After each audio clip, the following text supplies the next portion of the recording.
Buenos días a todos, bienvenidos a esta nueva edición de los Seminarios Internacionales de Fronteras de la Ciencia de Materiales.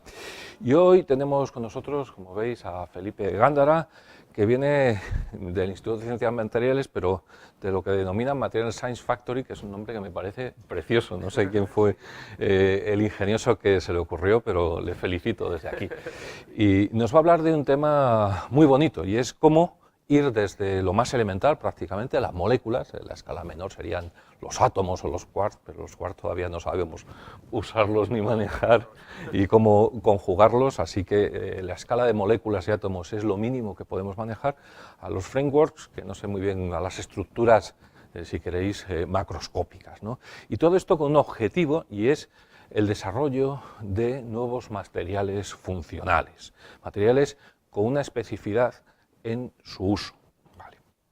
Bien, pues qué contaros acerca de Felipe. Como veis, es un joven investigador que terminó su tesis doctoral con doctorado europeo en el año 2009 en la Universidad Autónoma de Madrid, con premio extraordinario de doctorado. Entre 2009 y 2012 estuvo como investigador postdoc en la Universidad de California en Los Ángeles, una de las más prestigiosas del mundo.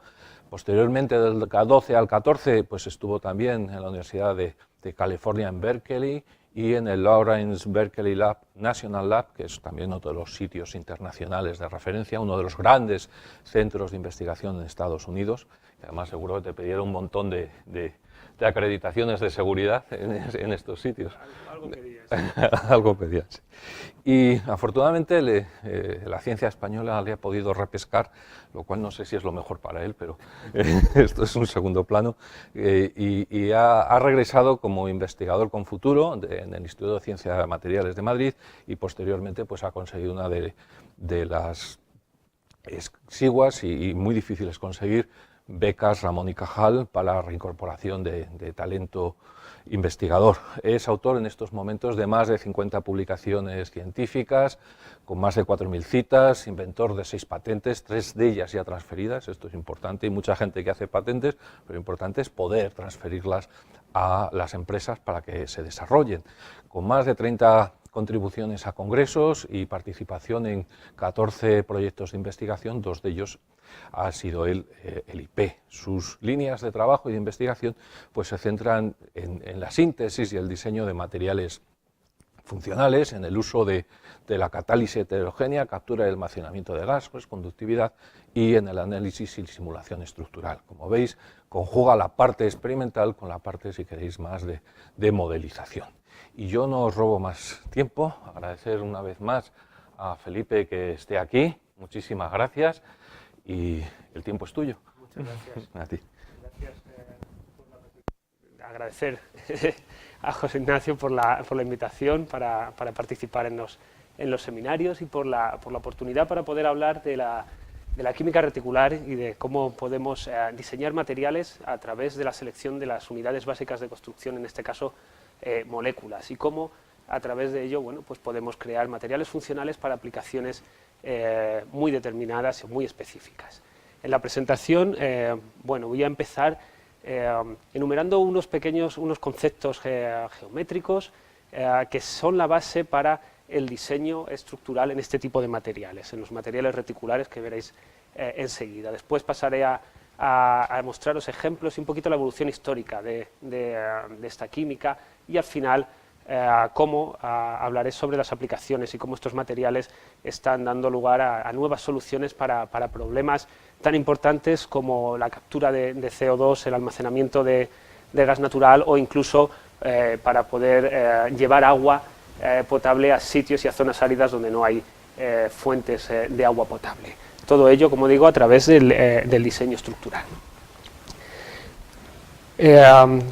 La química reticular es un campo relativamente nuevo, apareció hace, digamos, se puede decir como hace unos 20 años, un poquito más, y es cuando empezó a aparecer trabajo sobre química reticular.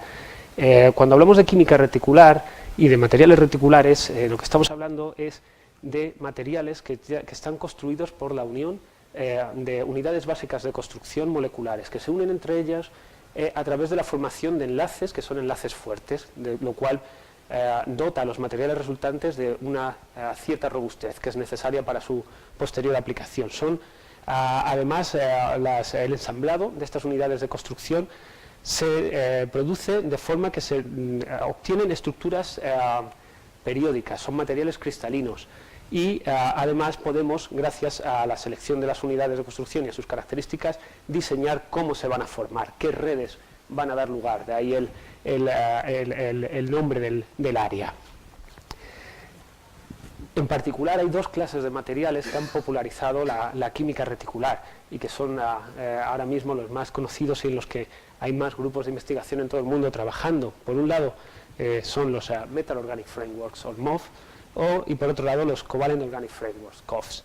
En ambos casos tenemos unidades de construcción secundarias que se unen entre sí, como explicaba, para dar lugar a estas estructuras extensas que además dan lugar a porosidad en su interior. Son materiales porosos que permiten la difusión y el paso de moléculas a través de sus estructuras.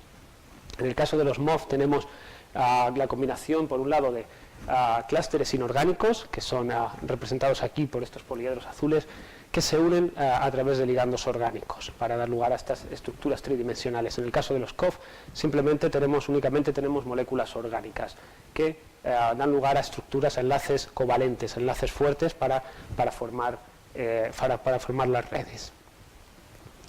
Y bueno, como digo, voy a comenzar brevemente repasando algunos conceptos de redes y láminas y de cuáles son los componentes básicos cuando hablamos de redes y láminas, porque veréis durante la presentación que voy a ir sobre estos conceptos y veréis cómo de hecho es la base esta del diseño de los MOF y de los COF. Cuando hablamos de láminas y de redes, como conceptos puramente geométricos o matemáticos, sin ninguna molécula aquí, las redes se forman simplemente por la unión de distintos nodos, ¿verdad? Los nodos se repiten en el espacio, se unen a través de los ligandos. En un nodo se une como mínimo a otros dos o tres, como mínimo a otros tres, perdón, cada nodo, y esto, cuando se extienden, da lugar o bien a láminas bidimensionales o bien a estructuras tridimensionales, cuando la conexión entre los nodos es mayor. Las redes, cada red tiene unas características únicas, geométricas o topológicas, mejor dicho, y para poder enumerar y describir las redes utilizamos ciertos conceptos como la transitividad de la red. Cada red, como digo, tiene, por un lado, ya hemos dicho los nodos y los conectores, pero cada vez que unimos nodos lo hacen formando círculos y anillos. Dependiendo del tamaño de estos anillos, formaremos un tipo de red u otra. Además, el espacio vacío que queda entre los anillos da lugar a estos tiles o baldosas que podemos traducir, y puede haber también distintos tipos. Para describir una red, un tipo de red, utilizamos 4 números que describen el tipo de nodos, de ejes, de caras y de baldosas que son diferentes, que son independientes. Las redes más simétricas poseen una transitividad 1-1-1-1, donde solo hay un tipo de cada uno de estos elementos que se repiten siempre de manera simétrica para dar lugar a la red tridimensional. Esto simplemente es una descriptiva de la red para enumerar y para saber qué red tenemos efectivamente es la que tiene las características o buscadas o cuáles son las características de estas. Se utilizan otros descriptores como símbolos de vértices o secuencias de coordinación, que básicamente nos dicen, como explicaba, estos nodos cómo se van extendiendo en el espacio para formar bien anillos de 6, como en este caso, o bien anillos más o menos grandes.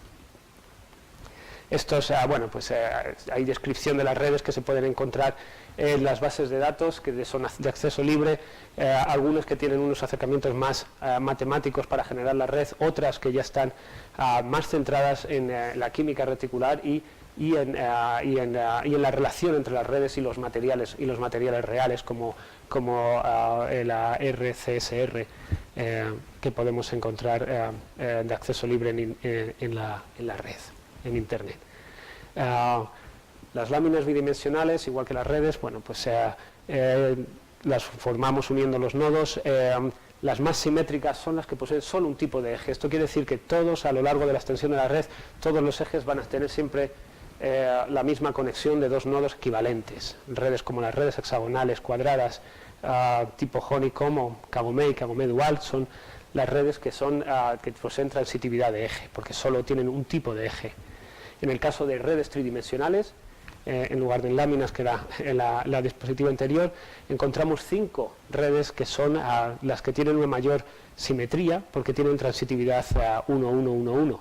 La red, por ejemplo, que forma el diamante, que la encontramos en muchísimos materiales, redes primitivas cúbicas o las redes SRS. En general las redes, o me olvidaba decir, se describen también usando una nomenclatura con tres letras, que es lo que se utiliza para distinguirlas. Muchas de ellas relacionadas por el material real que la exhibe esta red, por ejemplo la red diamante. Otras redes, cuando en lugar de tener solo un tipo de eje, tenemos un solo tipo de vértice, tenemos más de un tipo de tenemos más vértices diferentes, aumenta la transitividad, aumenta las posibilidades de conexión, hay mayor complejidad y podemos tener distintos tipos. Por ejemplo, si nos vamos al caso de 2, las más simétricas son las que aún mantienen un tipo de eje. En este caso, los dos nodos distintos, que son diferentes porque pueden tener distinta conectividad, uno puede tener conectividad 3 y otro conectividad 4, quiere decir que cada nodo va a otros 3 o a otros 4, pero solo hay un tipo de eje que une a estos dos nodos. Esas son las más simétricas, son redes binodales con transitividad de eje. Existen 44 de ellas que son binodales y tienen esta transitividad. Un último concepto muy rápido sobre el diseño sobre las redes y los conceptos topológicos es la representación de las redes usando su representación aumentada. Quiero mostrar esto porque a partir de aquí veréis cómo utilizamos esto para el diseño de los materiales, que veremos a partir de ahora en los MOFs y en los COF. En este caso, lo que hacemos es sustituir los nodos o reemplazarlos por los poliedros, las figuras geométricas que serían equivalentes en función del número de coordinación y de la geometría que tienen. En la red cuadrada que hemos visto antes, cada nodo que va a otros 4 de una manera plana es evidentemente un cuadrado. Esta sería la representación aumentada. Esta sería el equivalente aumentado de la red diamante, donde tenemos tetraedros en lugar de los nodos. Aquí ya podréis anticipar, por ejemplo, en el caso de las binodales, donde podréis anticipar que estas figuras geométricas al final serán sustituidas por moléculas o por clústeres reales para formar nuestros sistemas periódicos y nuestros materiales reticulares. Voy a pasar ya a mostrar ejemplos reales, materiales que se han sintetizado y que han empezado o que se describieron inicialmente yendo con una visión histórica, los primeros ejemplos donde en la descripción de los materiales se describía la red que forman, cómo es su ordenamiento en el espacio. Los primeros ejemplos podemos ir a finales de la década de los 50 del siglo pasado, ya existen ejemplos de compuestos de coordinación donde está la descripción basada en la red que forman. En este caso son compuestos basados en átomos de cobre tetraédrico que dan lugar o bien a láminas cuadradas o bien a estructuras de nuevo con redes tipo diamante. En esos ejemplos no es más que descriptiva, se sintetizaron esos materiales y se describe la red. Es a finales de los 80 cuando aparecen los primeros ejemplos donde deliberadamente se busca un tipo de estructura o de red tridimensional y para ello se seleccionan las moléculas apropiadas. Por ejemplo, en este caso, para formar un tipo de red PTS, veis que esta es la versión aumentada que os acababa de mostrar de tetraedros y cuadrados.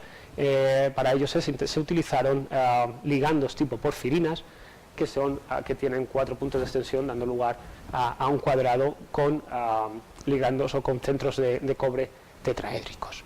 Y estos son uno de los primeros ejemplos y un poquito después, ya a finales del siglo, en 1995, aparece el primer trabajo donde se utiliza el término MOF, el término Metal Organic Framework, y se acuña para describir este material de nuevo formado por átomos de cobre y que da lugar a un tipo de red con esta nomenclatura. Este es el primer ejemplo en el que se utiliza, pero en este ejemplo, al igual que en los anteriores, las redes formadas tienen uniones entre los metales y los ligandos que no son suficientemente fuertes como para permitir aplicar o utilizar estos materiales. Son redes que tienen cargas, por lo cual hay necesidad de que haya contraiones en los canales que no pueden eliminar si no dan lugar a la accesibilidad a los poros, lo cual es importante para poder utilizarlos. Un poquito después, sin embargo, aparece el compuesto llamado MOF2, que es el primer ejemplo donde se muestra microporosidad en materiales, en compuestos de coordinación, perdón. Este es el primer ejemplo. Se reportó una superficie específica de hasta 300 metros cuadrados por gramo, que no es un valor excesivamente alto. Otros compuestos inorgánicos como carbones y zeolitas poseen valores más altos, pero es relevante porque es la primera vez que para un compuesto de coordinación se consigue, y en este caso, en lugar de utilizar un único centro metálico, se utilizan clústeres, en este caso 2 átomos de zinc formando este agregado que veremos luego, y que se unen para dar lugar a este tipo estructural, con canales en su interior. Aquí ya no hay cargas en la red, son redes neutras y permiten evacuar los ligandos o las moléculas de disolvente que han quedado en los canales. Estos dos ejemplos supusieron un punto de inflexión realmente en la química reticular, porque justo un año después aparecieron y siguiendo este mismo acercamiento de utilizar clústeres de metales, llegaron a mostrar valores de superficie específica que no se habían visto hasta ese momento en ningún material sintético, mucho menos en compuestos de coordinación. El compuesto MOF5 a la izquierda, a la derecha, o a mi derecha, y aquí el compuesto HCAST1, aparecieron con pocos meses de diferencia, y se reportaron valores de superficie específica, en este caso de 2.500 metros cuadrados por gramo o 2.000 metros cuadrados por gramo, algo que, como digo, no tenía precedente. Y fueron un punto de inflexión en el desarrollo de los materiales. Después de esto, cada año prácticamente ha habido ejemplos de nuevos materiales con mayores valores de superficie específica a través de este diseño basado en formar nuevas redes. Hasta el 2012, el material NU110 de la Universidad de Northwestern tenía una superficie específica de más de 7.000 metros cuadrados por gramo. Este mismo año ha aparecido un nuevo récord, el material DUT60 de la Universidad Técnica de Dresden, con valores de superficie específica de más de 7.800 metros cuadrados por gramo de material. Podéis imaginar qué gran superficie en un solo gramo de estos cristales. Y esto se consigue con el diseño y con la expansión reticular, que es lo que mostraré a continuación, donde utilizando el mismo tipo de clúster, pero con ligandos de cada vez mayor longitud, se consiguen, por tanto, obtener poros de mayor tamaño. Para ver esto, veamos el ejemplo del MOF5 de nuevo, porque es un ejemplo muy ilustrativo de cómo se hace la expansión isorreticular. Vamos a deconstruir la red del MOF5 basándonos en sus unidades de construcción. Como digo, tenemos las unidades de construcción inorgánicas. Estos clústeres es el acetato básico de zinc, un clúster bien conocido, y un ligando orgánico. Cuando se unen entre ellos dan lugar a este tipo de ensamblado, que si lo simplificamos por sus unidades de construcción, podemos hacerlo de la siguiente manera. El clúster inorgánico, si describimos los puntos de extensión donde se une a los ligandos orgánicos, lo podemos simplificar a un octaedro. Cuando tenemos octaedros que los unimos a través de ligandos lineales, siempre obtenemos el tipo de red primitiva cúbica, independientemente de cómo sea este ligando. En el caso del MOF5 es un ácido tereftálico, pero podemos aumentarlo, siempre tendremos el mismo tipo de red. Y eso es lo que se conoce como expansión isorreticular. Se puede hacer con ese clúster, pero es algo general, no es solo para clústeres del acetato básico de zinc. También tenemos otros clústeres diferentes con ligandos carboxilatos, con otros metales. Prácticamente hoy en día, con casi cualquier elemento de la tabla periódica, podemos modificar también el ligando orgánico y tendremos redes más complejas. Aquí ya vemos a las redes, por ejemplo, las binodales que os mostraba al principio. Ligandos lineales, pero también triangulares con distintos ángulos de giros, tetraédricos, cuadrados. Unidades de construcción inorgánicas que en vez de ser clústeres discretos se extienden en una dirección del espacio y también dan lugar a otro tipo de redes de mayor o menor complejidad, como el caso del MOF74, un material con alta importancia en la captura selectiva de dióxido de carbono. Y, como digo, gracias a ello se describió el principio de isorreticularidad. Podemos tener materiales que paseen el mismo tipo de red independientemente de cómo son sus componentes de construcción químicamente, siempre que mantengan la misma geometría y la misma forma de coordinación. Y podemos añadir más anillos de fenilo en los ligandos, podemos modificar el ligando para añadir otros grupos funcionales, siempre tendremos el mismo tipo de red.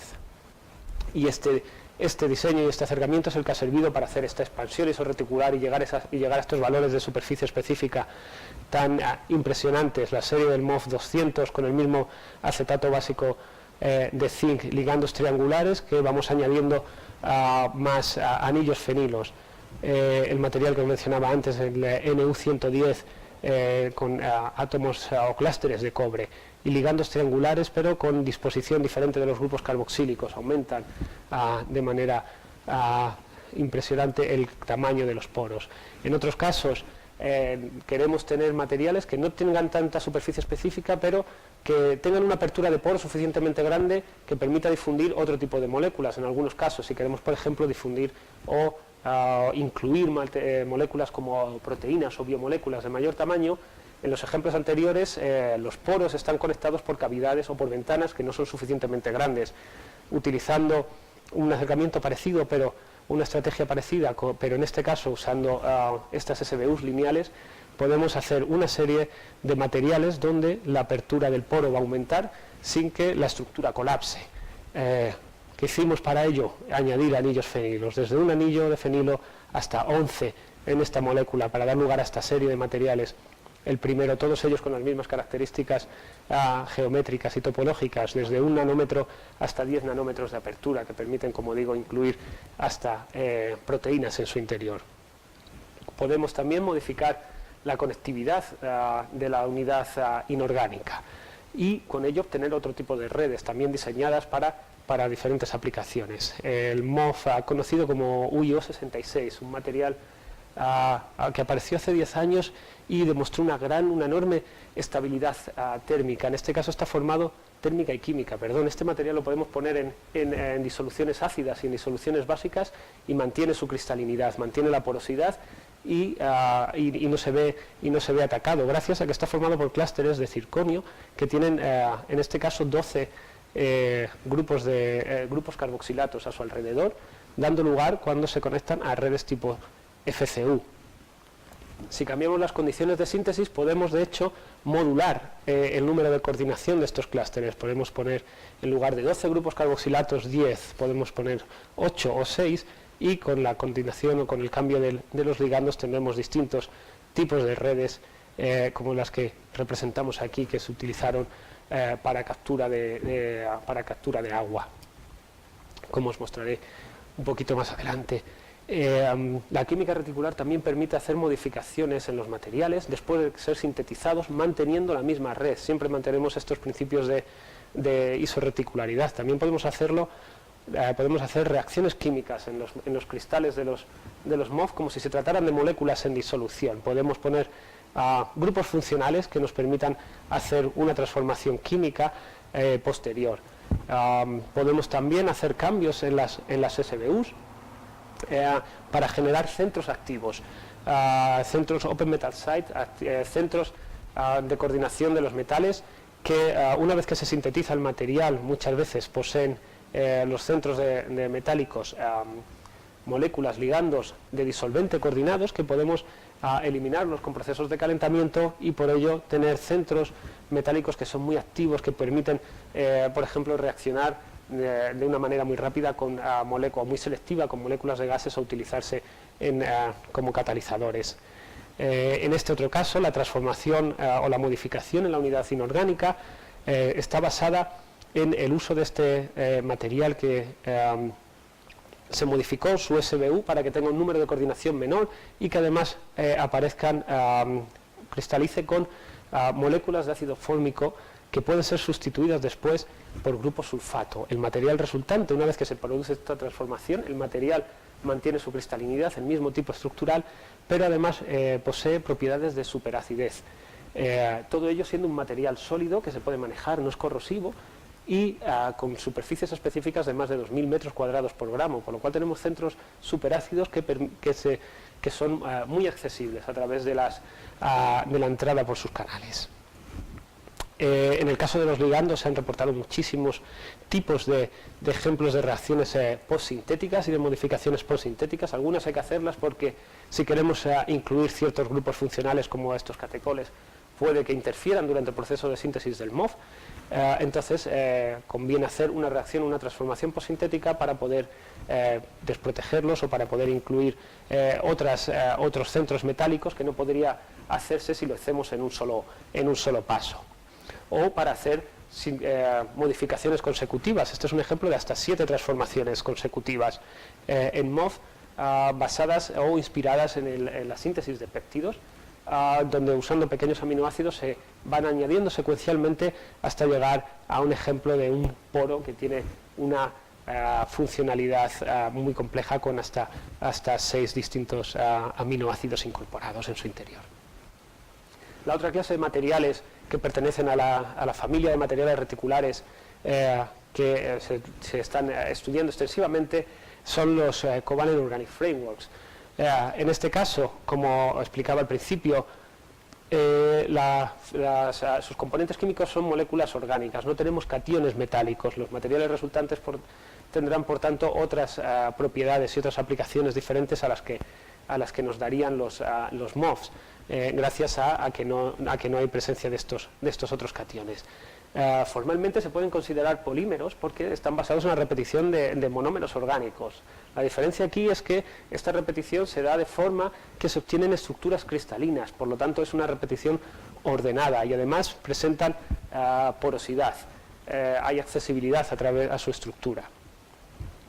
Para hacer esto, ¿cómo lo conseguimos? Es a través de reacciones de condensación que presenten un cierto grado de reversibilidad que permita que haya un reordenamiento y una corrección durante la formación de la estructura, durante el proceso de síntesis, para llegar a una estructura ordenada. Generalmente, en la mayoría de los polímeros, cuando se sintetizan con enlaces fuertes, no hay reversibilidad, entonces no hay posibilidad de corregir errores en la conexión y obtener materiales cristalinos. En el caso de los COF, esto se puede solucionar utilizando reacciones que tienen cierto grado de reversibilidad. Los primeros ejemplos aparecieron con condensaciones de ácidos borónicos. Ha habido muchas otras reacciones, estas son que se han empleado para sintetizar COF, estas son solo algunas. Las condensaciones de iminas es probablemente una de las que más se emplea y da lugar a materiales que tienen una mayor estabilidad química comparado con los ejemplos iniciales de ácidos borónicos. Igual que los MOF, hay un diseño reticular, COF tridimensionales que tienen tipos de redes como la borcita o CTN, se obtienen combinando moléculas orgánicas con entornos tetraédricos, triangulares, cuadrados y triangulares o tetraédricos y lineales dan lugar a otro tipo de redes diamante como los COF 300, 320 o red PTS. Pero también podemos hacerlos laminares. De hecho, hay un gran interés en estos materiales como materiales bidimensionales, porque también podemos diseñar las características de las láminas, triángulos, cuadrados, hexágonos, los combinamos entre sí o con moléculas lineales y obtenemos este tipo de redes que os mostraba al principio, lo cual nos da un enorme grado de diseño que no encontramos, que es muy difícil encontrar en otra clase de materiales.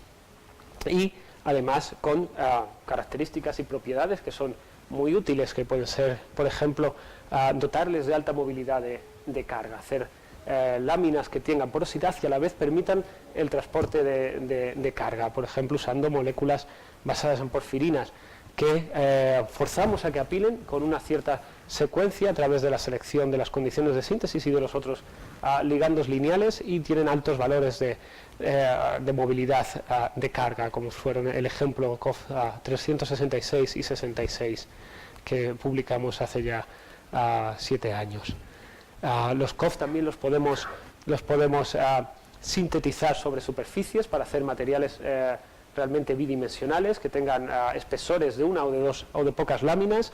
Se pueden crecer sobre superficies de silicio. Hay ejemplos también de COF crecidos sobre superficies de sustratos como grafeno, y también podemos exfoliarlos y tenerlos en suspensión o crearlos bajo condiciones de síntesis que permitan que crezcan solo en dos direcciones y no apilen, y tenemos nanoláminas de COF como este ejemplo formado por redes que son hexagonales y que con condiciones de síntesis utilizando calentamiento de microondas aparecen con espesores de solo 2 o 3 láminas. Un ejemplo reciente, relevante también, es cómo podemos incluso hacer COFs únicamente usando enlaces de carbono con hibridación sp2, igual que las que encontramos, por ejemplo, en el grafeno, pero en este caso con otras características geométricas, con distintas topologías e incluso con porosidad de nuevo. A continuación voy a mostrar algunos ejemplos de cómo está evolucionando el campo. Una vez que sabemos que tenemos las habilidades para poder diseñar materiales como los MOF y los COF con este grado de diseño a nivel atómico y a nivel molecular, y cómo podemos prácticamente utilizar o sintetizar los materiales a demanda para la aplicación que queremos. ¿Dónde más podemos ir ahora con los materiales, con los MOF y los COF? Bueno, estos materiales reticulares aparecen como una plataforma muy útil para incorporar otros grados de complejidad a través de modificaciones en sus estructuras, o a través de la inclusión de fenómenos, por ejemplo, de dinamismo, y que además podemos controlar por sus características de cristalinidad y de porosidad. Una de las maneras para incluir una mayor complejidad en los materiales es hacer MOF que se llaman MTV MOF, Multivariate MOF. En este caso combinamos varios ligandos orgánicos, presentan la misma disposición geométrica, son lineales con sus grupos carboxilatos en los extremos, pero podemos combinar distintos grupos funcionales y podemos juntarlos entre sí o combinarlos para dar lugar a materiales que son heterogéneos. En lugar de tener una segregación de fases y tener 8 cristales distintos, cada uno con su funcionalidad, podemos tener un único material donde todas estas funcionalidades están dentro de los canales, dando lugar de nuevo a una mayor complejidad, y pueden además distribuirse de distinta manera, formando dominios o formando pequeños clústeres, o incluso de manera aleatoria. Podemos incluir defectos también, y podemos controlar cómo se incluyen estos defectos. De una manera similar a como os contaba antes sobre modificar el número de coordinación, podemos incluir defectos en MOF basados en circonio, añadiendo pequeñas cantidades de ácidos monocarboxílicos que sustituyen parcialmente a los ligandos multicarboxilatos. Y de esta manera se pueden generar diferentes cavidades de poros, diferentes cavidades y diferentes poros dentro de una misma estructura. Y esto también lo podemos seguir y lo podemos caracterizar a nivel atómico gracias a que estos materiales son altamente cristalinos. En este ejemplo, usando difracción de rayos X de monocristal, pudimos caracterizar y ver que estos defectos se inducen de manera que como promedio se puede reemplazar uno de los ligandos por cada 11 ligandos tereftalatos, y las posiciones las ocupan moléculas de agua, incluso dando una pequeña carga a la red. Fenómenos de dinamismo también se pueden incluir en las redes de los MOF, combinando robustez con moléculas dinámicas como rotaxanos, que como sabéis son la base de las máquinas moleculares. En este caso incluimos un pseudo-rotaxano. Es un pseudo-rotaxano en el ligando porque realmente se utiliza un ligando que tiene un átomo de cobre uniendo los dos anillos que estarían formando este posible rotaxano, las dos unidades, la parte lineal y el anillo. Y utilizando este ligando sintetizamos el MOF 1040. Después de la síntesis, como también permiten las modificaciones postsintéticas, es posible eliminar estos átomos de cobre y tenemos un auténtico rotaxano que puede girar y puede tener estos efectos dinámicos dentro de la estructura y de los poros del MOF. Y un poquito más allá, en lugar de introducir catenanos y rotaxanos en los anillos, podemos también entrelazar moléculas lineales para hacer materiales que son como tejidos, que están entrelazados entre ellos. Este es el primer ejemplo de un COF que está formado por el entrelazado de hilos moleculares. ¿Cómo se consiguió esto? Bueno, pues utilizando química de COFs, con unidades básicas de construcción orgánicas, condensaciones diiminas como las que mencionaba antes, pero en este caso uno de los dos ligandos es de nuevo este complejo de cobre, que une las dos partes de la molécula a través de las cuales se va a extender formando los enlaces imina por ligandos lineales de esta manera.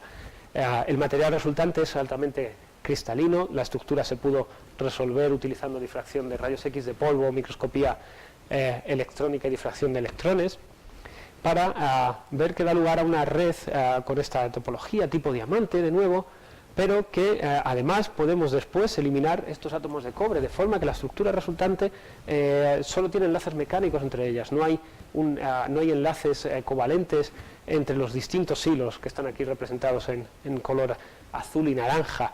Este pequeño cambio, esta pequeña eliminación da lugar a un cambio de propiedades en la flexibilidad. El módulo de Young cambia por un módulo de 10 a través de este proceso de eliminación de los átomos de cobre, que además es reversible. También podemos añadir múltiples cationes metálicos como otra forma de generar una mayor heterogeneidad. Muchas de las propiedades de los MOF vienen dadas por la naturaleza del catión que seleccionamos, como actividad catalítica o posibilidad de que haya cierto orden magnético. Y en algunos casos ciertas estructuras no se pueden conseguir con algunos cationes metálicos, solo se obtienen con otros. Si queremos introducirlos, una de las maneras es, por ejemplo, hacer soluciones sólidas. En el caso del MOF 74, este material se pudieron incluir hasta 10 cationes diferentes dentro de la misma estructura. En este momento, sin embargo, lo que vimos es que la incorporación no era homogénea, no había un gran control y podíamos tener diferentes cristales con diferentes composiciones una vez que incluíamos todos los metales. Eso sí, siempre con el mismo tipo estructural. Más recientemente se han seguido otras estrategias para utilizar precursores basados en un catión y añadir el segundo secuencialmente, y de esta manera tener secuencias de dos metales dentro de la red del material. Un poquito más allá, nosotros hemos recientemente desarrollado otra familia de materiales multimetálicos donde hemos encontrado que es posible controlar la incorporación de los diferentes cationes metálicos, de manera que en el material resultante lo que tenemos son secuencias atómicas.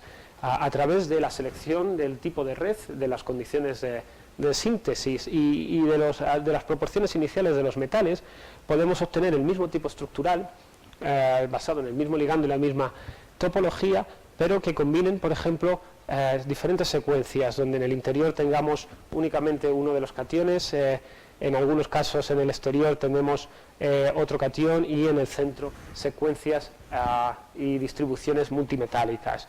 O podemos tener simplemente una distribución mucho más homogénea dentro del cristal, pero con la secuencia deseada, en este caso combinando zinc y manganeso.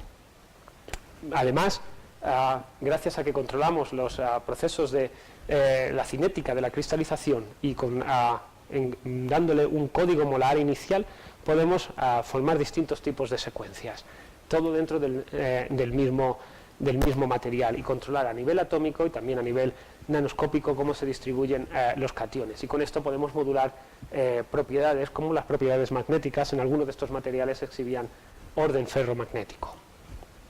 Ya para pasar a la parte final de la presentación, quiero mostrar algunos ejemplos de aplicaciones de los materiales reticulares. Hasta ahora he tratado de mostrar cómo es la base del diseño y todo lo que podemos hacer con ellos, y todo lo que podemos hacer para generar nuevos materiales con distintas propiedades, y bueno, para qué podemos utilizar o para qué se utilizan estos materiales. Muchas de las aplicaciones de los materiales reticulares vienen o emergen de sus características de porosidad. Ya decía al principio que los valores de superficie específica y de tamaño de poro no tenían precedentes, y todavía no hay otros materiales que permitan obtener estos grados de porosidad con además este control químico. Además tenemos una gran posibilidad de variar la composición. Podemos introducir en la red muy diferentes tipos de elementos activos, tanto en los En los cationes inorgánicos, como en los grupos funcionales de los ligandos, podemos incluso modificar las características morfológicas y cristalizarlos como forma de nanomateriales y, por supuesto, combinando todo ello, podemos impartir altos grados de funcionalidad a los materiales reticulares. Una de las aplicaciones más populares en MOF y COF es el almacenamiento de gas natural.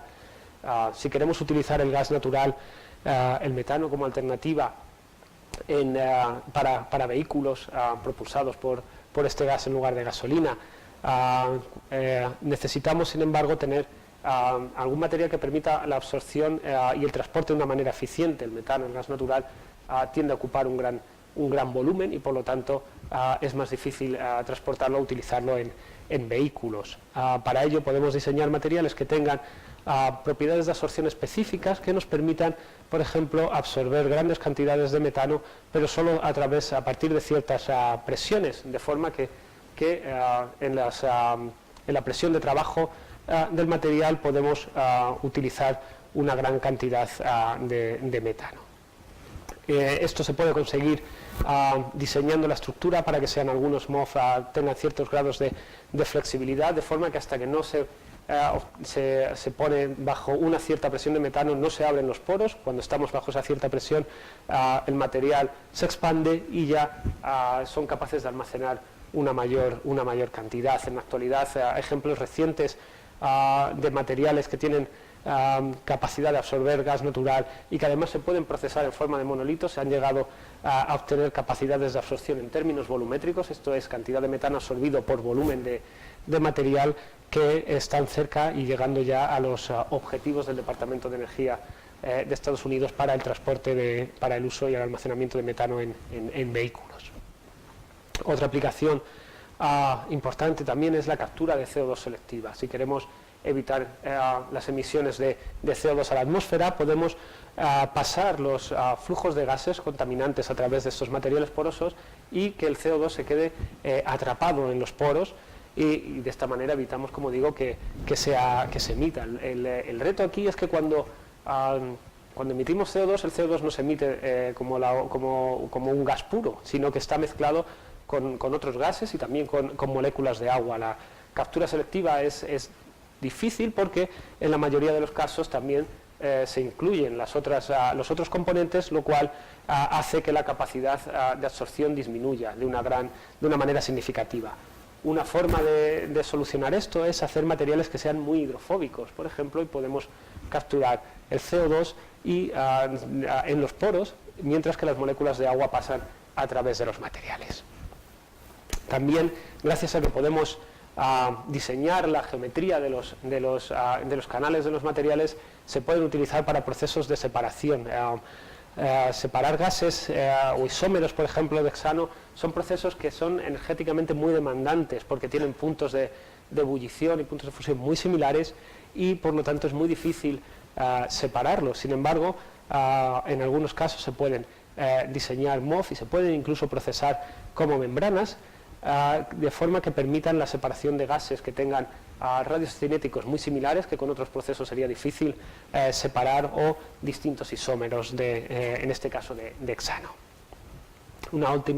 Otra aplicación basada también en la capacidad de absorción de los MOF es la absorción de agua.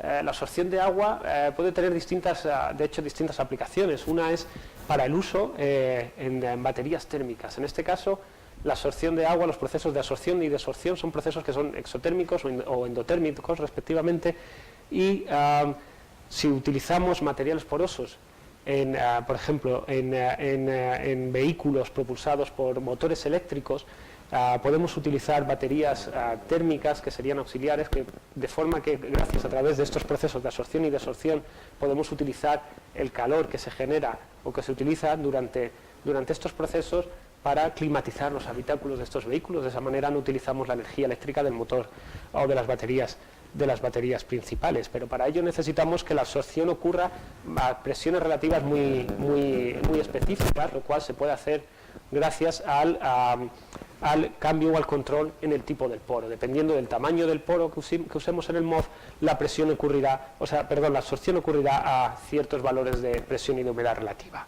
Relacionado con esto y también con el proceso de absorción de agua, otra aplicación aún más interesante, si cabe, es la captura y entrega de moléculas de agua atmosféricas. Como digo, podemos capturar agua bajo presiones relativas o humedad relativa muy baja, como agua atmosférica que tendremos en zonas desérticas, donde la humedad relativa es menor del 30%, pero sin embargo estos materiales, como vemos por los perfiles de absorción, pueden ser capaces de absorber a estas presiones relativas muy bajas. No solo eso, además la absorción también depende de la temperatura, de forma que cuando hay cambios de temperatura en el ambiente, induciremos el proceso de absorción o de desorción.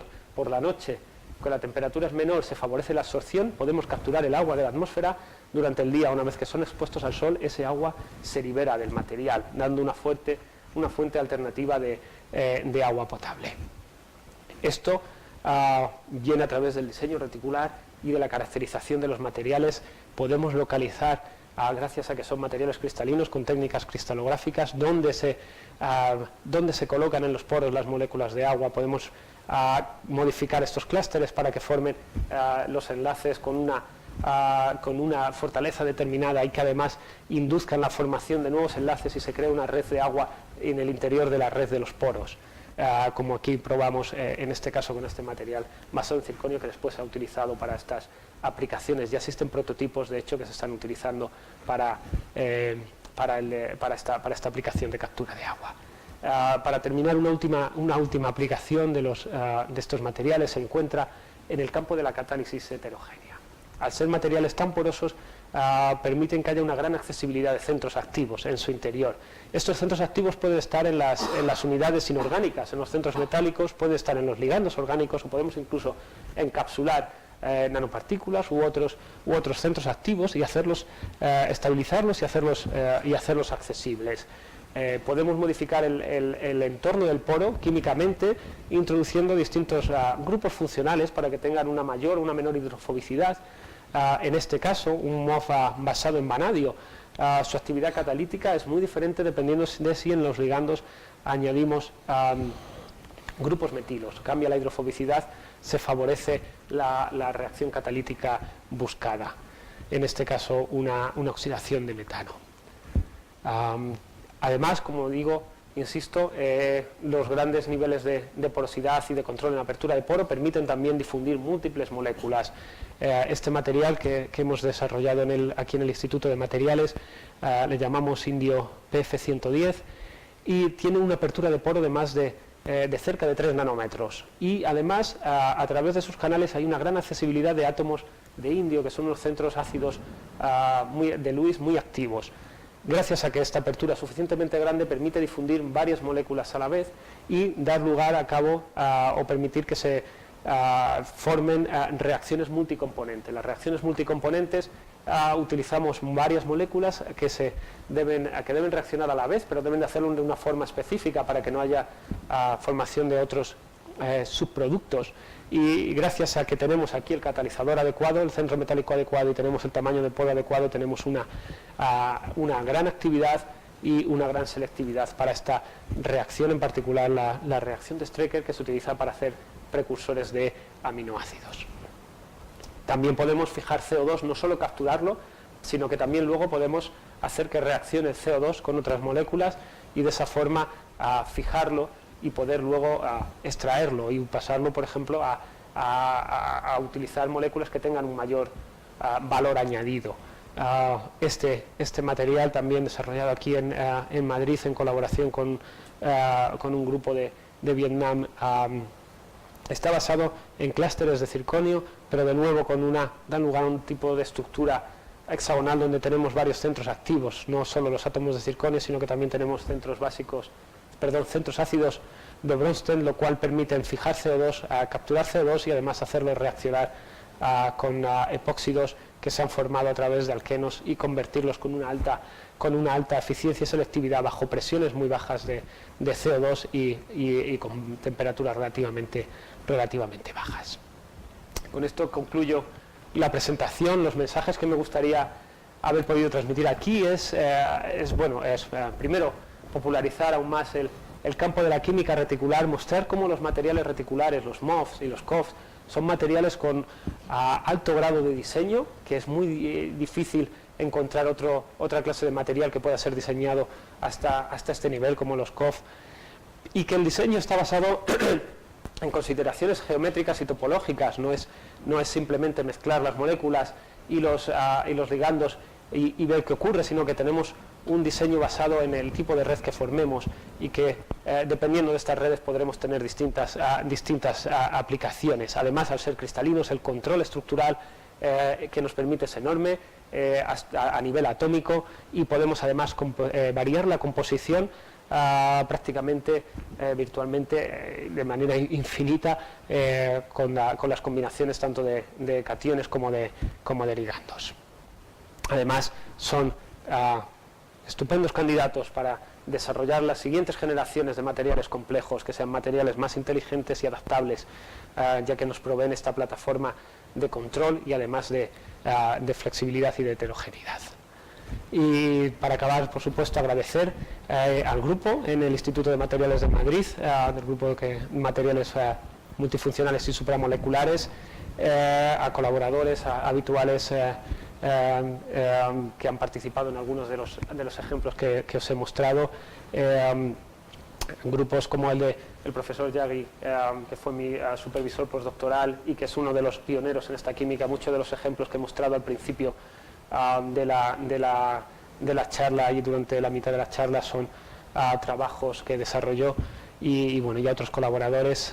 Gracias por vuestra atención. También decir que actualmente, si encontráis o si estáis interesados en la química reticular, hay posibilidad de un contrato predoctoral, una ayuda FPI sobre MOF multimetálicos en el grupo, y gracias por vuestra atención.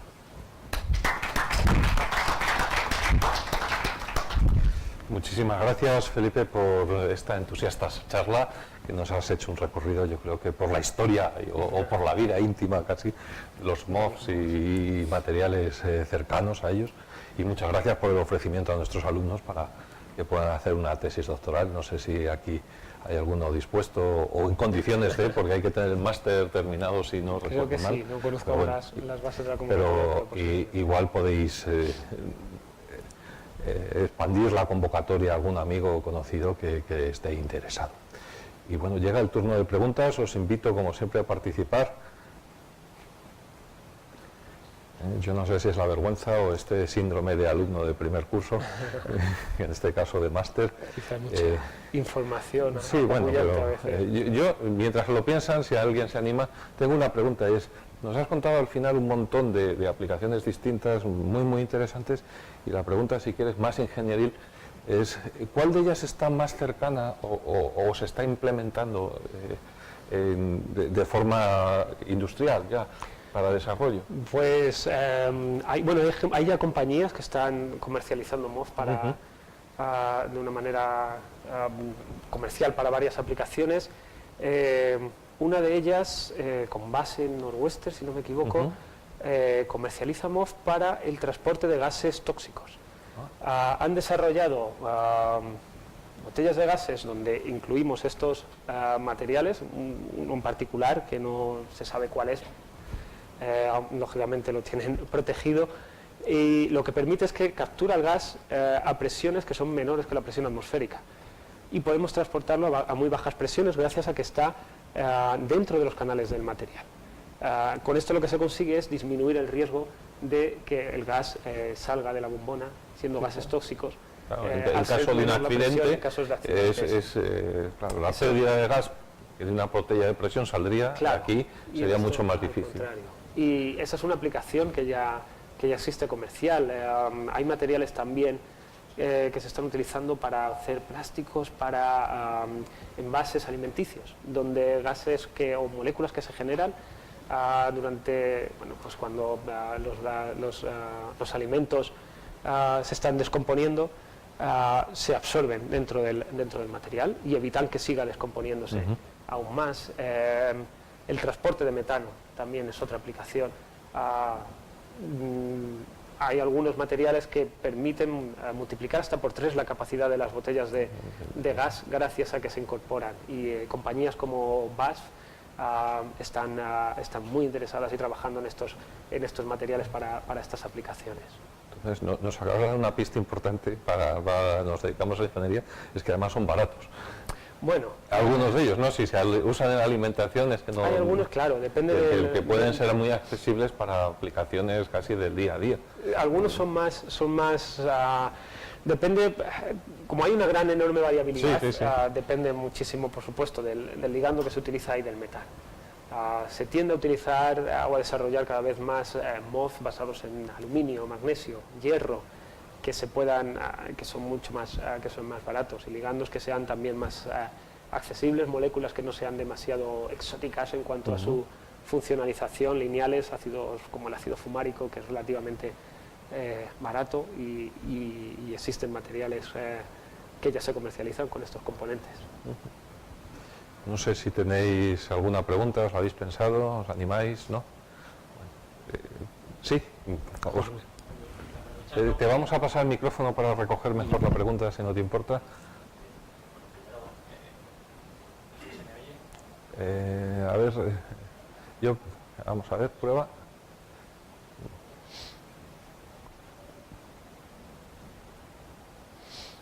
Está encendido el micrófono aquí. ¿Dónde está encendido? Sí, no sé. Es que nominalmente ahora ya se está encendiendo. Con ese sí. Bueno, en primer lugar, enhorabuena por la presentación, me ha gustado muchísimo, he aprendido muchísimo también. Aunque las comparaciones son odiosas, mi pregunta era un poco si podrías comparar en términos de coste, de eficiencia, de accesibilidad, los COFs y los MOFs. Bueno, en cuanto al coste, es difícil encontrar un ejemplo representativo, precisamente por lo que comentaba de la variabilidad. Al existir tantos posibilidades de combinaciones en los MOF, hay materiales que son mucho más caros, y otros, por ejemplo, basados, como decía, en fumaratos de aluminio, que son mucho más económicos. Entonces, en ese sentido, es difícil hacer una comparativa que sea justa entre una clase y otra. Habría que ir un poquito más al material específico. Por otro lado, sin embargo, muchas veces el coste luego viene también determinado por el coste del proceso de formación de los ligandos, pero estos también se pueden optimizar. Existen ejemplos de MOF que inicialmente eran muy caros, pero cuando se demostró que tenían una aplicación que realmente no tenían otro rival en el mercado que fuera capaz de ofrecer lo mismo, grandes compañías se han puesto a optimizar los procesos de síntesis, de forma que han bajado sustancialmente el coste de los ligandos. Y en cuanto a accesibilidad, si te refieres más a los procesos de formación... Sí, bueno, ya sabes que yo hago alguna cosita de COFs y hay veces que nos cuesta, no sé si los MOFs es tan difícil obtener un MOF cristalino o... Es mucho más, o es bastante significativamente más difícil en los COFs que en los MOFs. La razón, bueno, la química de coordinación, los enlaces de coordinación son algo menos fuertes que en los enlaces covalentes que se utilizan en los COFs. Obtener materiales cristalinos por ello es un poco más, es más sencillo y es más habitual obtener cristales de MOFs. En el caso de los COF, aparte de que llevan 10 años de desventaja, el primer COF apareció en 2005, la obtención como material cristalino es más complicada porque no es tan fácil controlar la cristalinidad. Este mismo verano, me parece, se publicó el primer ejemplo de un monocristal de COF, con lo cual yo creo que a partir de ahí va a empezar a expandirse de nuevo la química de los COF, y las condiciones de síntesis de estos materiales para que aparezcan de forma cristalina podrán ser mejoradas y optimizadas sustancialmente, estoy convencido. Muchas gracias. Dejamos aquí el turno de preguntas, entonces. Muchísimas gracias, Felipe, de nuevo por abrirnos las puertas y los ojos a esta nueva dimensionalidad, esto de tener 2.000 metros cuadrados por gramo, más de uno lo pagaría por alquiler. y bueno, después de esta pequeña broma que no me he resistido, decirte que esto es tu casa y que cuando quieras tenemos las puertas abiertas para que nos transmitas tu sabiduría una vez más. Muchas gracias.